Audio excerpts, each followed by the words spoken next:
Bentar dia. Oke.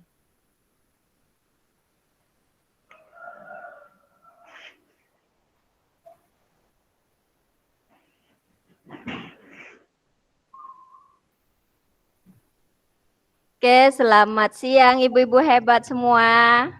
Selamat siang, Bu.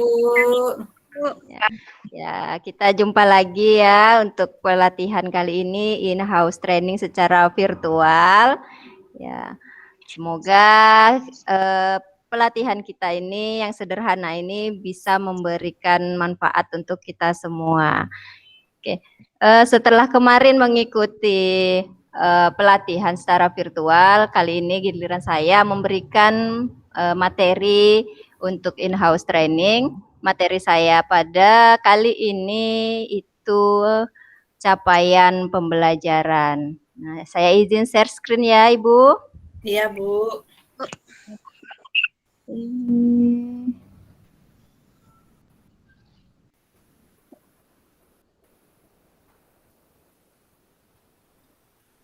Apakah sudah kelihatan, Bu? Belum. Baru proses. Sudah, Bu. Sudah, Bu. Oke. Nah, sebelum kita mulai kelas ini, ada beberapa kesepakatan yang kita harus sepakati. Kalau ada yang mau menambahkan nanti dari ibu-ibu juga boleh. Ya, yang pertama yaitu berperan aktif. Dalam kelas ini berperan aktif. Kemudian berbicara secara bergantian. Kemudian ketika satu peserta berbicara, peserta yang lain mendengarkan. Nah, jadi supaya jalannya kelas kita ini lebih kondusif. Apakah ada yang mau ditambahkan, Ibu-ibu? Tidak. Nggak ada ya. Oke, baiklah kita mulai aja capaian pembelajaran.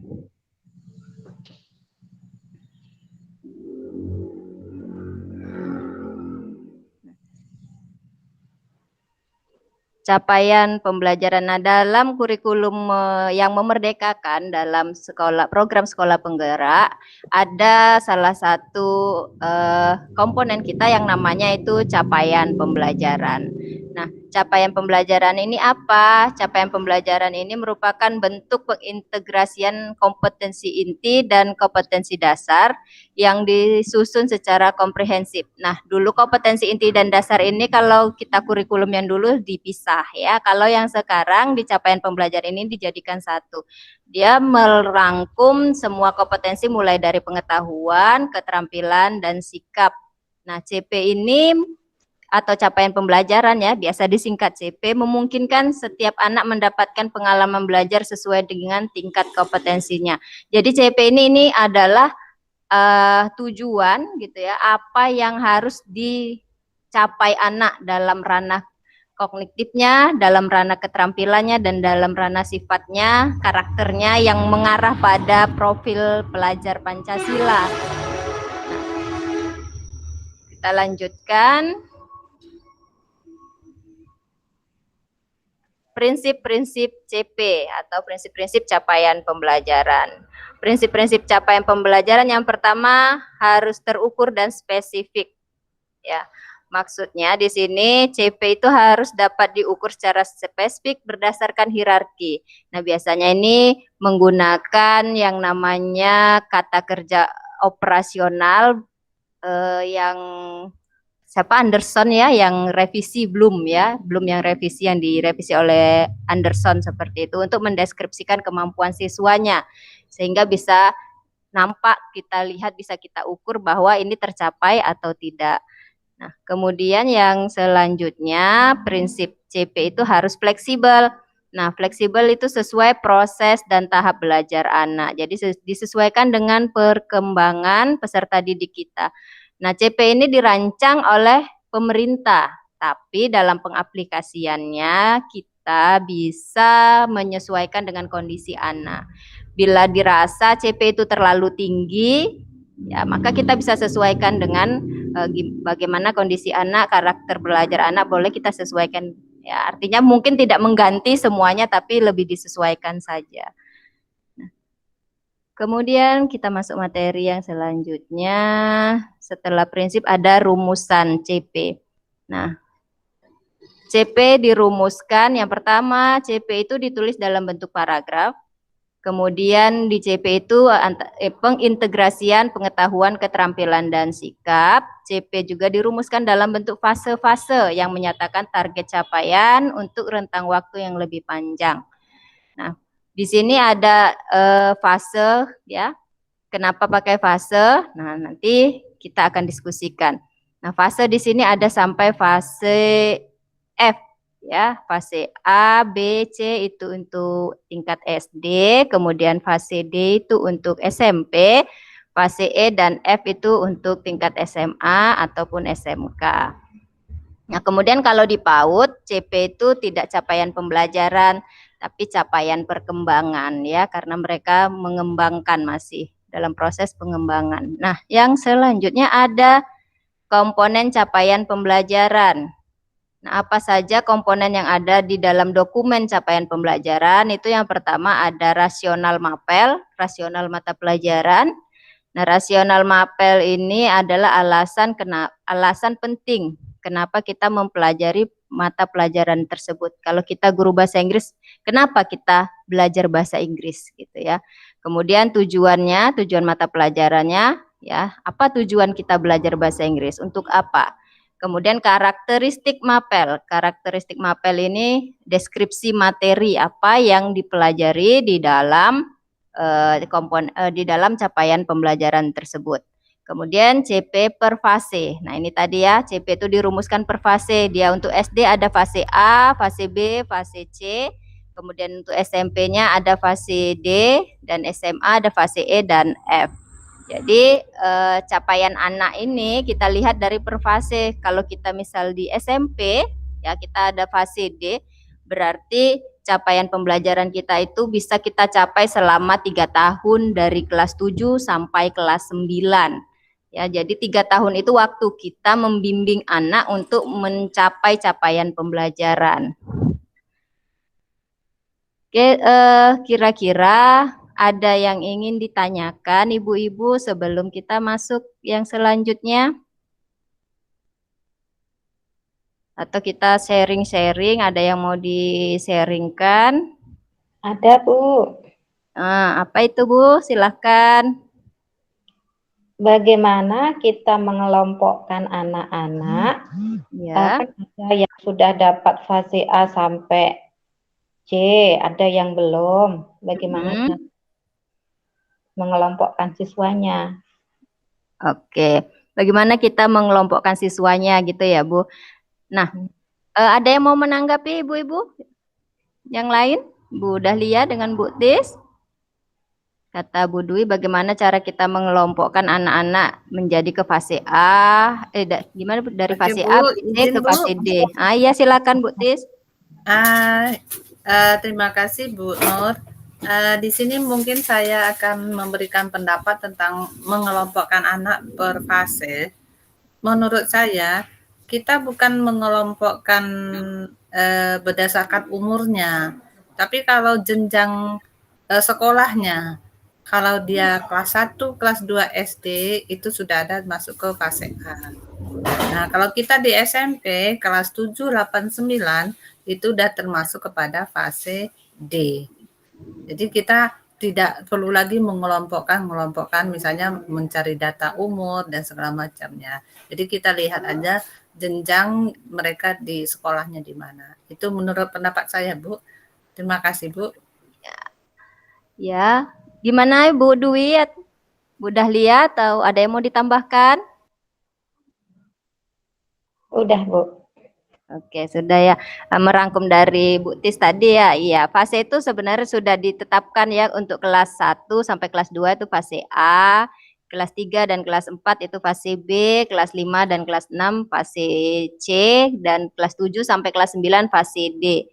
Kemudian kita tidak perlu lagi cari anaknya kelas ini berarti masuk ini, atau umurnya 15 tahun berarti dia masuk fase D, tidak seperti itu ya. Memang sudah dikelompokkan dan pemerintah membuatnya itu sudah berdasarkan melihat perkembangan anak gitu, bahwa seusia ini dia masuk kepada fase ini, perkembangannya yang sama seperti ini gitu ya. Jadi bukan cuma dilihat dari jenjang kelas dan umurnya saja gitu ya. Mungkin dilihat dari tingkat perkembangannya, kalau anak perkembangan sampai ini berarti dia berada di fase A yang biasanya dia berada di kelas 1 atau di kelas 2 gitu. Tapi bisa juga anak kita itu nanti dia sudah masuk di kelas 3 di fase B harusnya kan, tapi dia perkembangannya belum sampai ke fase B, masih pada fase A gitu, bisa jadi. Nah, jadi pembelajaran kita bukan berdasarkan kelas, tapi berdasarkan perkembangan anak itu. Jadi kalau dia sudah di kelas 3 tapi belum bisa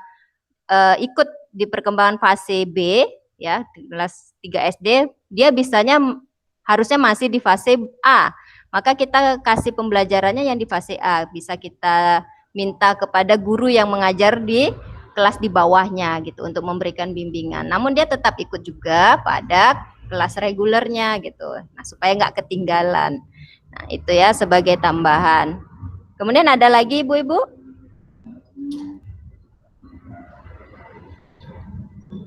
Oke, nampaknya kalau diam-diam ini berarti pas ya kan Bu?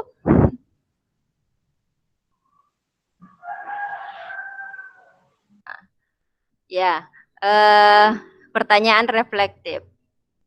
Apa peran capaian pembelajaran dalam kurikulum sekolah penggerak? Kemudian yang kedua, mengapa capaian pembelajaran dirumuskan per fase? Nah, silakan ibu-ibu di foto boleh, baca langsung juga boleh. Kita akan bertukar pikiran tentang apa peran CP dalam kurikulum sekolah penggerak dan mengapa CP itu dirumuskan per fase. Kira-kira ada yang ingin menyampaikan pendapatnya, Bu?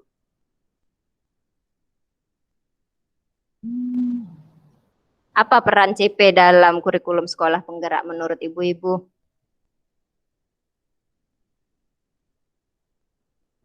Ayo Bu Dahlia, Bu Tis, Bu Dwi.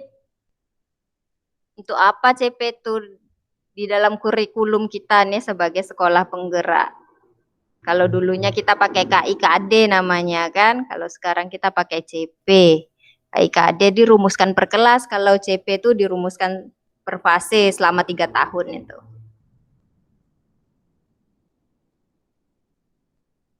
Ayo.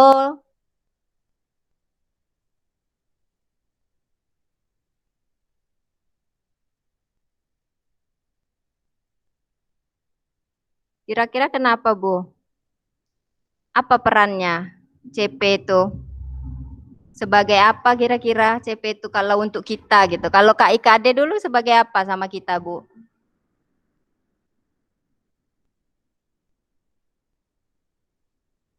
Betis.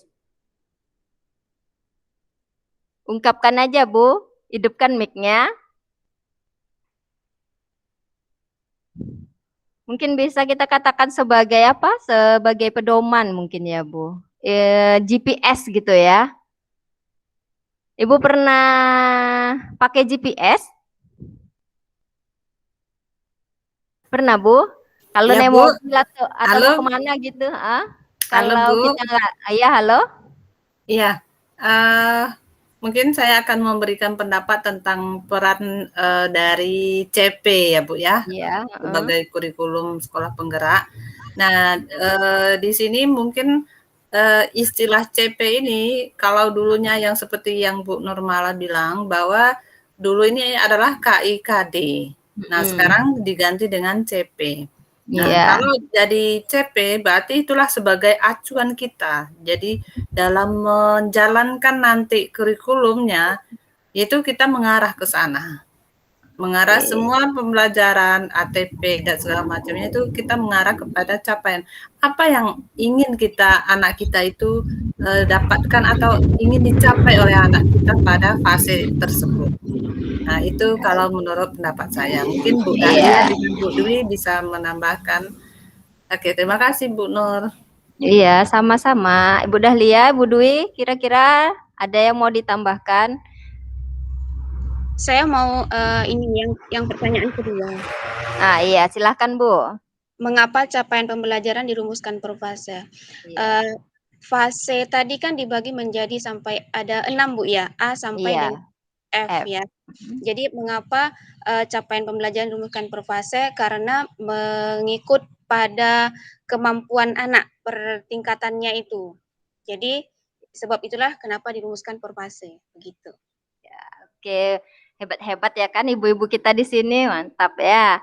Oke, jadi peran capaian pembelajaran dalam kurikulum sekolah penggerak seperti yang dikatakan Bu Tis itu benar ya Bu. Memang dia sebagai acuan kita. Apa sih yang kita inginkan anak itu capai gitu kan? Atau kalau kita ibaratkan bisa seperti dia GPS gitu kan yang memandu siswa kita ke arah yang benar. Kalau misalnya kita salah, maka GPS itu akan mengatakan salah jalan kita, harus kembali lagi seperti itu, seperti acuan ya.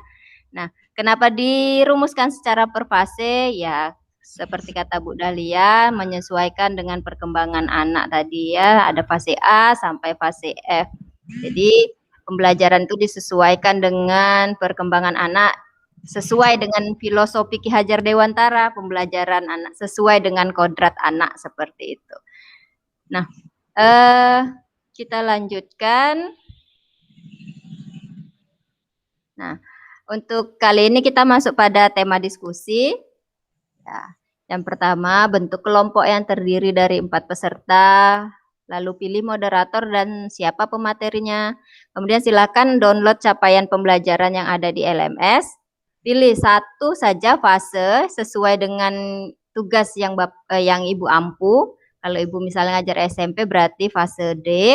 Kemudian analisis kompetensi-kompetensi yang terdapat dalam setiap elemen di capaian pembelajaran itu. Kemudian nanti silakan dipresentasikan untuk di pertemuan kita yang selanjutnya. Ya, silakan boleh difoto atau boleh dicatat ya untuk materi diskusi kita. Silahkan berdiskusi pakai room sendiri atau mau pakai grup WA, mana saja yang dirasa paling nyaman. Baik, ibu-ibu, ini saja pemaparan materi dari saya. Kira-kira ada lagi hal-hal yang ingin kita diskusikan mengenai materi kita pada siang ini, mengenai capaian pembelajaran?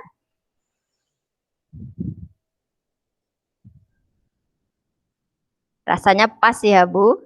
Pas Ya, Bu. pas, oke. Oke, terima kasih untuk ibu-ibu hebat. Boleh beri tepuk tangannya, Bu? Terima kasih. Saya rasa saya cukupkan materi ini sampai di sini. Sampai jumpa lagi di hari selanjutnya. Assalamualaikum warahmatullahi wabarakatuh. Waalaikumsalam warahmatullahi wabarakatuh. Terima kasih Bu.